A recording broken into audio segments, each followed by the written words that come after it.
Au ciel, nous allons rencontrer des personnes qui chantent au chinois, en japonais, en anglais, en espagnol, en arabe, en hébreu, dans de multiples langues. Et il y aura des personnes qui étaient habituées à écouter du rap. On va les rencontrer, on va rencontrer des dames qui n'ont jamais mis de bijoux de leur vie, des dames avec bijoux, des dames avec petits voiles, des dames qui n'ont jamais mis de petits voiles de leur vie. On va rencontrer au ciel des gens qui parlent en langue. Pas tous. C'est-à-dire que certains parlaient faussement en langue, on ne va pas les retrouver au ciel. On va retrouver très, très peu de catholiques, malheureusement. On va retrouver un peu de protestants. Ça dépend dans quelle région du monde où vous vivez actuellement. Euh, Peut-être que sous votre étiquette, je ne sais pas quelle est votre étiquette, il y a énormément de chrétiens qui marchent de la vérité avec Jésus, qui ont Jésus, qui savent qui est Jésus, la puissance de Jésus. Il y a un seul nom, c'est Jésus. Il n'y a un seul nom qui a été donné sur la terre comme au ciel, c'est Jésus. Le nom au-dessus de tout autre nom, c'est Jésus. Alors il y en a qui sont capables de le dire, de le chanter, en étant un faux prophète, un loup déguisé en brebis. Alors, je vous ai mis toutes des vidéos de musique, des musiques très différentes.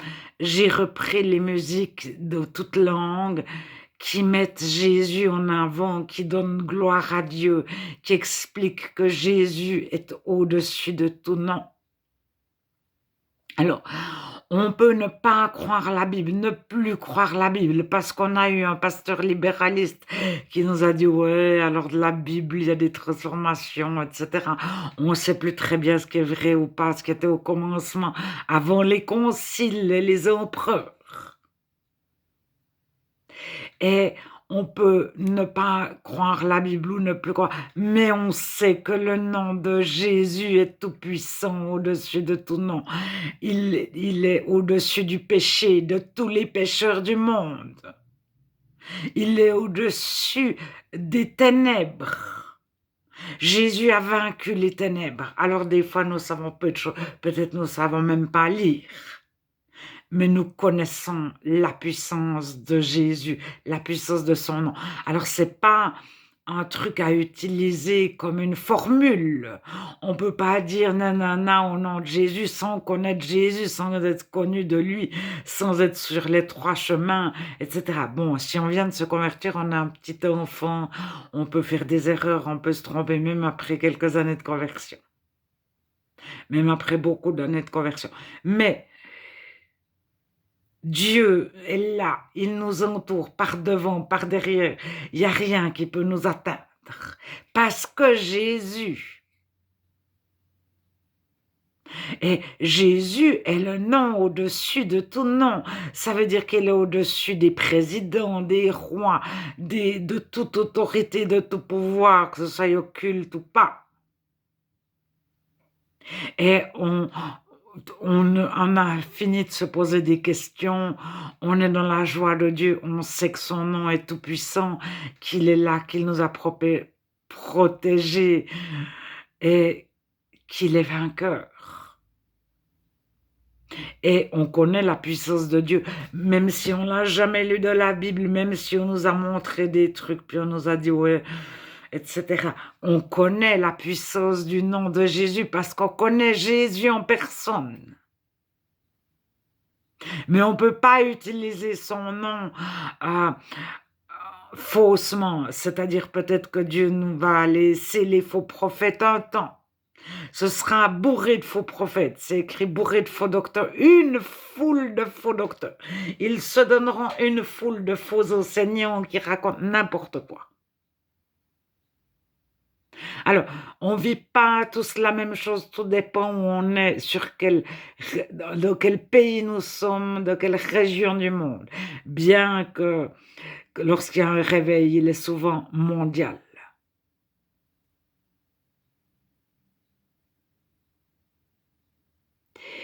Alors, je vous encourage à rester attaché à Jésus et c'est pas, heu, aux prières ou bien même à son nom, c'est à Jésus lui-même. C'est pas à notre église ou à notre dénomination, à notre doctrine, à notre et cetera.